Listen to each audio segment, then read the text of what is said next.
Fala galera do nono ano, de boa com vocês? Olha, eu sou o professor Rafael, professor de Geografia do nosso canal GeoFácil e tô aqui com um único objetivo: facilitar a sua vida. E isso, facilitar a sua vida tanto nesses vídeos de explicação de texto, conteúdo, fazendo com que você entenda o conteúdo, quanto nos vídeos de correção de atividades, fazendo com que você faça a sua atividade da melhor maneira possível e mais rápida também. Então, para que isso tudo possa acontecer, se inscreva no nosso canal, deixa um super like aí pro seu professor, escreve um recadinho aí pro seu professor Rafael aqui, estarei ansioso, tentarei responder a todos, tá? O que a gente vai ver essa semana? Ó, esse é o vídeo de explicação do conteúdo da semana 3 do PET 3, tudo bem? Ah, professor, mas qual página que é? Eu não tô sabendo. Página 83, conteúdo de geografia. Vamos falar sobre o continente asiático. O que a gente pode falar sobre esse conteúdo? Logo de cara já vou te falar uma situação. O continente asiático é o maior continente de todos, tá? Ele é o maior continente, é o continente que tem a maior população do mundo. Lembrando que apenas dois países, a China e a Índia, concentram aproximadamente 33% da população mundial. Aproximadamente 60% da população mundial está no continente asiático. Então, o continente asiático é um continente repleto de curiosidades, pessoas, características, culturas das mais diferenciadas, culturas imagináveis. Aquele tipo de cultura que você nunca nem viu falar, tá aqui no continente asiático. Então, bora lá conhecer um pouquinho sobre o continente asiático. Hoje vamos falar um pouco mais sobre a questão da população, tudo bem? Olha, a distribuição desigual da população asiática pelo continente é o resultado da integração de fatores históricos, econômicos e naturais.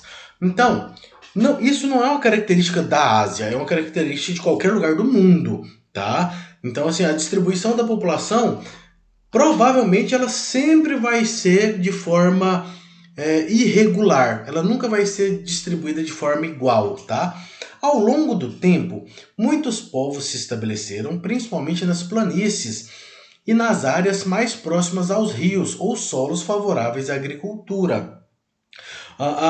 O tipo de plantação que costuma se fazer na Ásia é bem diferente do sistema que a gente utiliza. Nós, aqui no Brasil, utilizamos o tipo de plantação americana, eles falam os belts, né, que são os cinturões americanos, com terras mais planas, utiliza trator, plantadeira, colhedeira, né? E aí nós encontramos grandes plantações de soja, de milho. Lá na Ásia não. Lá na Ásia é um pouco diferente, porque o terreno da Ásia é um terreno assim bem mais acidentado, quer dizer, tem muito mais morros do que aqui no Brasil. E aí eles precisam aproveitar o espaço que eles têm, da maneira que eles têm, para poder plantar. Então, lá eles utilizam um sistema, enquanto nós utilizamos os belts, né, um sistema americanizado, eles utilizam o sistema de jardinagem. Você lembra? Quando fala jardinagem, o que você imagina? Imagina um jardim com alguém abaixado cuidando ali das plantinhas, daquelas coisas ali. Na Ásia, é mais ou menos isso. A maioria das plantações, principalmente cereais, arroz, trigo, né, são feitas à mão. Então, utiliza-se muito mais a mão de obra, tanto para o plantio quanto para a colheita. Eles aproveitam os terrenos acidentados e vão fazendo tipo curvas de níveis nos morros, né, para poder plantar em cada pedacinho do morro, porque se plantar tudo escorrido assim, a hora que vier uma chuva vai levar tudo embora. Então eles plantam como se estivesse fazendo degraus nos morros, né? Vai plantando em volta assim, aproveitando cada espaço, né, para poder fazer esse tipo de coisa. Ó, continuando.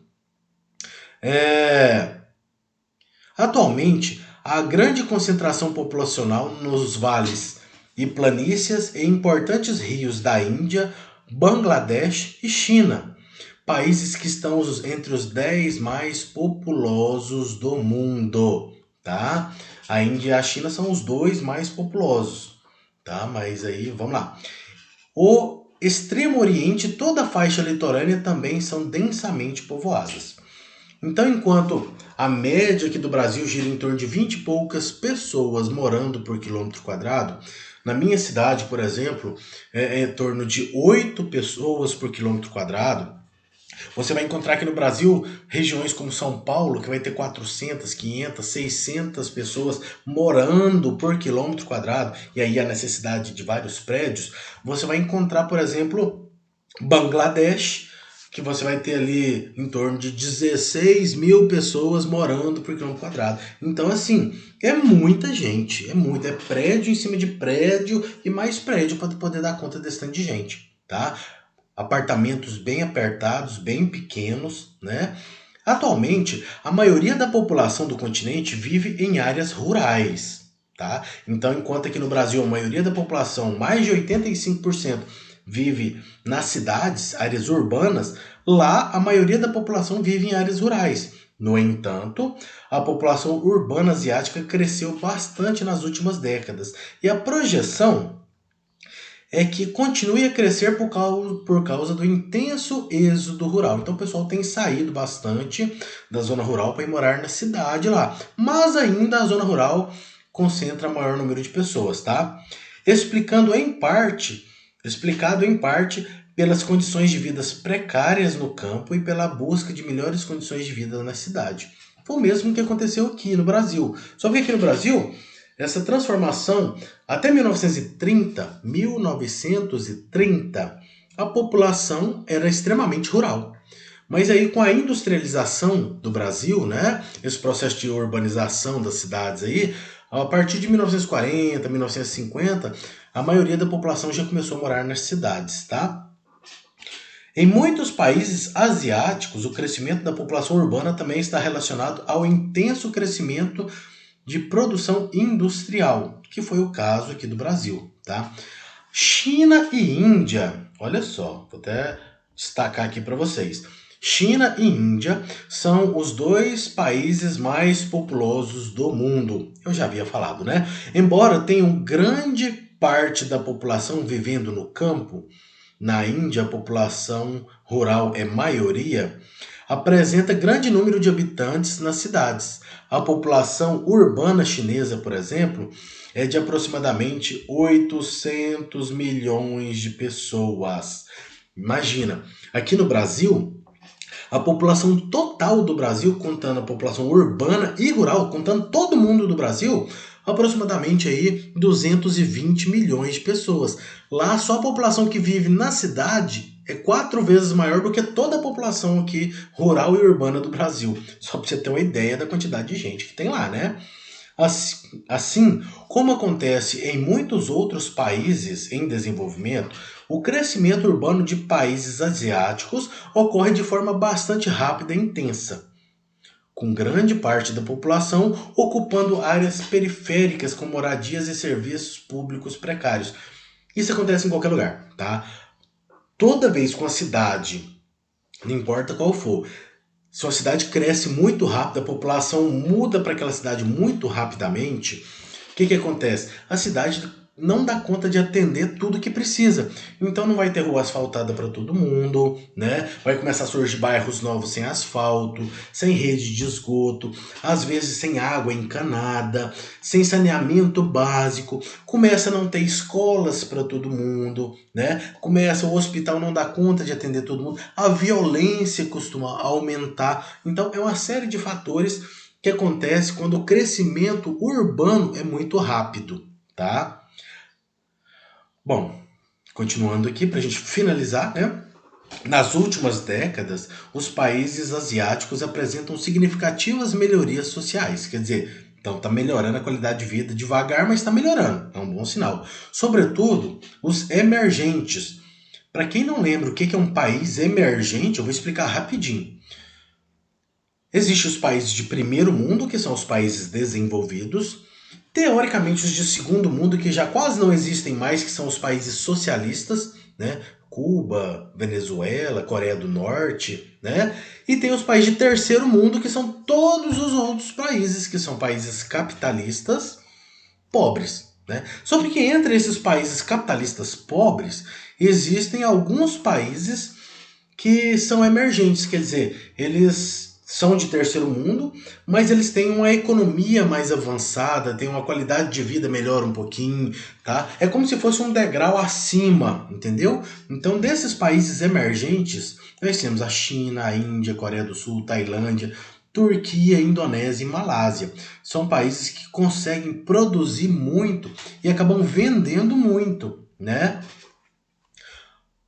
E os produtores de petróleo, como o Omã, os Emirados Árabes Unidos, Catar, o Irã, Arábia Saudita e o Kuwait.